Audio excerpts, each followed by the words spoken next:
BJP ने 195 उम्मीदवारों का ऐलान किया तो बंगाल में सियासी भूचाल आ गया। कोलकाता से लेकर आसनसोल तक टीएमसी में खलबली मच गई। टीएमसी संदेश खाली में हुए महिलाओं पर अत्याचार का बीजेपी के आरोपों का काउंटर आसनसोल में ढूंढने लगी।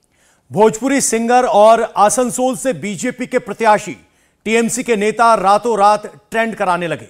उन्हें लगा बंगाल की 42 सीटें जीतने के लिए और बीजेपी को हराने के लिए मुद्दा मिल गया है, लेकिन टीएमसी का सपना जल्द टूट गया। प्रधानमंत्री ने आसनसोल से पवन सिंह का टिकट काट दिया। लेकिन ऐसे में सवाल यह है कि क्या प्रधानमंत्री को पहले पवन सिंह के बारे में पूरी रिपोर्ट नहीं दी गई थी? क्या प्रधानमंत्री को पवन सिंह के गानों का पूरा बैकग्राउंड नहीं बताया गया था? आखिर क्यों कटा पवन सिंह का रिटर्न टिकट? आसनसोल सीट से अब बीजेपी किसे मैदान में उतारेगी? सभी सवालों का जवाब आपको मिलेगा इस रिपोर्ट में। महज 18 घंटे में कैसे कट गया भोजपुरी सिंगर पवन सिंह का टिकट? क्या पवन सिंह का टिकट मोदी ने काट दिया? क्या महिलाओं के सम्मान में कट गया पवन सिंह का टिकट?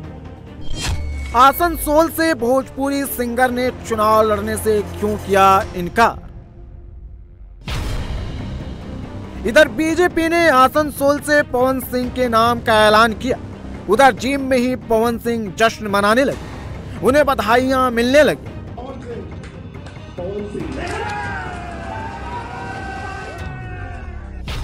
लेकिन आसनसोल से पवन सिंह को टिकट मिलते ही टीएमसी ने उसे बंगाली अस्मिता से जोड़ दिया। सोशल मीडिया पर टीएमसी के कुछ नेता इस तरह के पोस्टर ट्रेंड कराने लगे।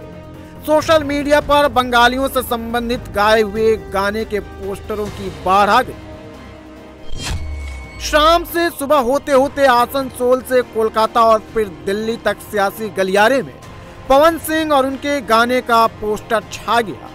बात एक सीट के कारण बंगाल की 42 सीटों पर आकर टिक गई। बंगाली अस्मिता के नाम पर टीएमसी नेता बीजेपी को घेरने लगे, अपना सियासत चमकाने लगे। बंगाल में बीजेपी ने संदेश खाली को मुद्दा बनाया है। बंगाल में बीजेपी महिलाओं के सम्मान के नाम पर चुनाव लड़ रही है। पवन सिंह के बहाने टीएमसी बीजेपी के उस मुद्दे को हाईजैक करने लगी। हमने देखा पिछले 2 दिन से देश की publicity master prime minister Narendra Modi ji यहाँ पर आके नारी शक्ति की बात कर रहे थे। उसके बाद कल बीजेपी 195 आसन में उम्मीदवार का लिस्ट डिक्लेयर किया, यहाँ पर सिर्फ 28 महिलाओं है। पिछले लोकसभा में था 13%, इस बार हुआ 14%। बंगाल में जो 20 कैंडिडेट का नाम डिक्लेयर किया है उसमें वुमेन कैंडिडेट है सिर्फ 3। और इसके बाद आसनसोल में जिसको उम्मीदवार किया था वो पवन सिंह, जो बंगाल का औरत को लेके विलिफाई किया, ह्यूमिलिएट किया, गलत शब्द यूज करके उनको इंसल्ट किया, उनके खिलाफ हम लोगों ने प्रोटेस्ट किया। और हमारा यह प्रोटेस्ट, ये जनगर्जन इतना जोरदार था, बीजेपी का उम्मीदवार चुनाव का मैदान छोड़ के भाग गया। पावर स्टार बनने के लिए पवन सिंह ने जो गाने अतीत में गाए थे, वही गाने आज उनके भविष्य पर ग्रहण लगा दिए हैं।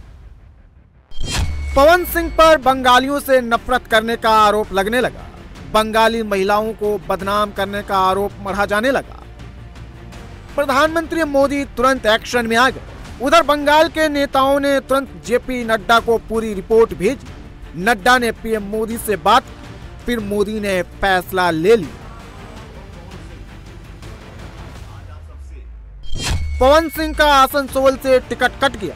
पवन सिंह ने खुद ही ट्वीट कर चुनाव लड़ने से इनकार किया। पवन सिंह ने आसनसोल सीट से अपना नाम वापस लिया तो इसका श्रेय टीएमसी के नेता लेने लगे। लेकिन पवन सिंह का टिकट कटना तय था। आखिर क्यों, ये भी जान लीजिए।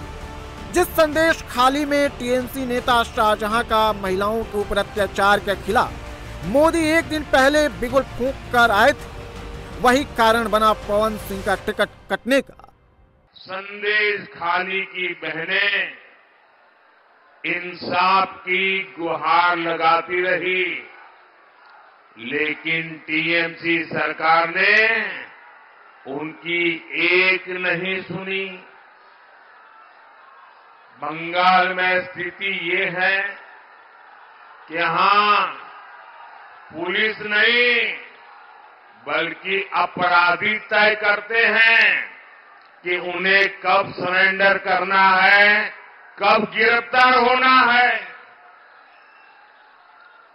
राज्य सरकार तो चाहती नहीं थी कि संदेश खाली का गुनहगार कभी गिरफ्तार हो, लेकिन ये तो बंगाल की नारी शक्ति दुर्गा बनकर खड़ी हो गई। भाजपा का एक एक कार्यकर्ता उनके साथ खड़ा हो गया, तब मजबूरन इस राज्य सरकार को झुकना पड़ा। टिकट बंटवारे के दौरान पवन सिंह की पॉपुलैरिटी तो उनके जानने वालों ने बताई, लेकिन उनके काम के बारे में नहीं बताया। उनके द्वारा गाए गए गानों की पूरी रिपोर्ट प्रधानमंत्री को नहीं दी।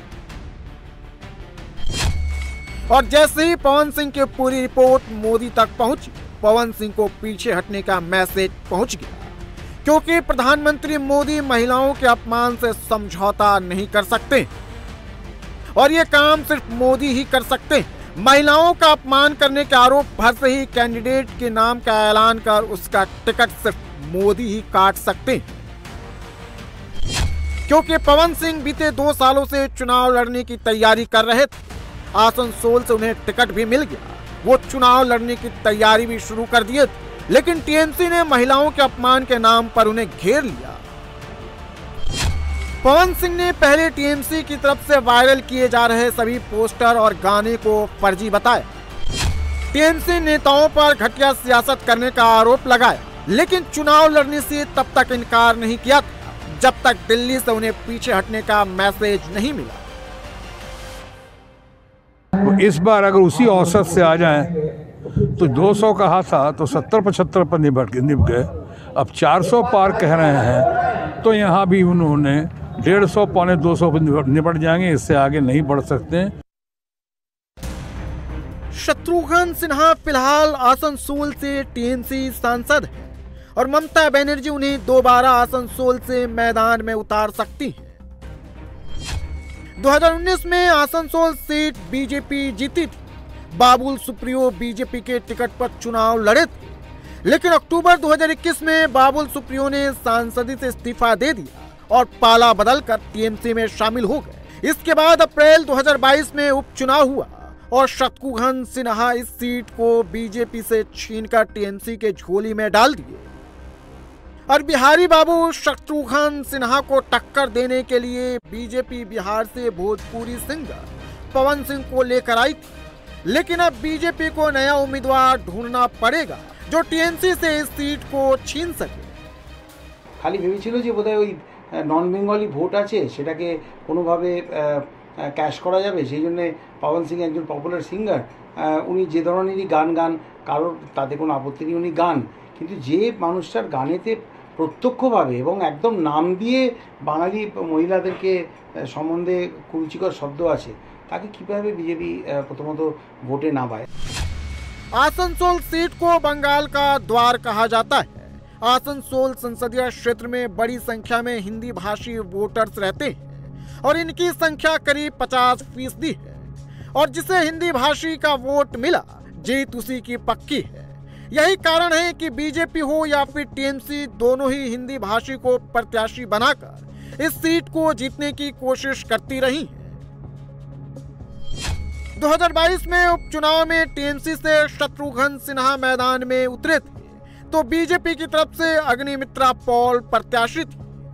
शत्रुघ्न सिन्हा को 6,56,358 वोट मिले थे, जबकि अग्निमित्रा पॉल को 3,53,149 वोट ही मिले थे। उपचुनाव में शत्रुघ्न सिन्हा 3,03,000 से ज्यादा वोटों से जीते, लेकिन इस बार हिंदी भाषी मतदाताओं को अपने पाले में करने के लिए बीजेपी हर एक काम कर रही है जिससे टीएमसी का वोट शेयर कम किया जा सके। इस बार अगर उसी औसत से आ जाएं तो 200 कहा था तो 70-75 पर निभ गए। अब 400 पार कह रहे हैं तो यहाँ भी उन्होंने 150 पौने 200 पर निपट जाएंगे, इससे आगे नहीं बढ़ सकते। 2009 में आसनसोल से सीपीएम के बंसा गोपाल चौधरी चुनाव जीते थे लेकिन 2024 में मोदी लहर के सामने न तो टीएमसी और न ही लेफ्ट के प्रत्याशी टिक पाए। 2014 में आसनसोल सीट बीजेपी जीती और सिंगर बाबुल सुप्रियो का सियासी करियर चल पड़ा। 2019 में भी बीजेपी ने आसनसोल सीट से बाबुल सुप्रियो को फिर मैदान में उतारा और वो चुनाव जीते। लेकिन 2021 में बाबुल सुप्रियो ने पाला बदल लिया और ये सीट टीएमसी के खाते में चली गई। 2009 में सीपीएम को 48.5% वोट मिला था, जबकि टीएमसी को 40.5%। तो वहीं बीजेपी 5.6% वोट शेयर के साथ तीसरे नंबर पर रही थी। लेकिन 2014 आते आते सब कुछ बदल गया। सीपीएम 22.4% वोट शेयर के साथ तीसरे नंबर पर पहुंच गई, तो टीएमसी को 30.6% वोट ही मिला था। वहीं बीजेपी 36.08% वोट शेयर के साथ आसनसोल सीट जीतने में कामयाब रही। 2019 आते आते आसनसोल सीट पर सीपीएम का वोट शेयर गिरकर 7.2% पहुंच गया। टीएमसी का वोट 5% बढ़ा और 35.6% वोट शेयर हो गया। लेकिन बीजेपी का वोट शेयर 14.9% बढ़कर 51.7% पहुंच गया। और बीजेपी किसी भी कीमत पर 2019 वाले स्ट्राइक रेट को आसनसोल में फिर से हासिल करना चाहती है। यही कारण है कि इस सीट से वो किसी पॉपुलर चेहरे को दांव पर लगाती रही है। अब आसनसोल सीट की डेमोग्राफी भी जान लीजिए। यहाँ करीब 84% हिंदू है, वहीं मुस्लिमों की आबादी करीब 15.6% है, जबकि क्रिश्चियन, जैन, बौद्ध और सिख समुदाय के लोग 0.53% हैं। इस सीट पर एससी की आबादी 22.4% है और एसटी करीब 6.1% है। यानी एससी एसटी का वोट जिसे मिला, जीत उसी की तय मानी है। 2024 में मोदी 400 पार के नारे के साथ चुनावी मैदान में उतर गए हैं। मोदी के सामने ममता बनर्जी और इंडिया गठबंधन को एक एक सीटें बचाने की चुनौती है।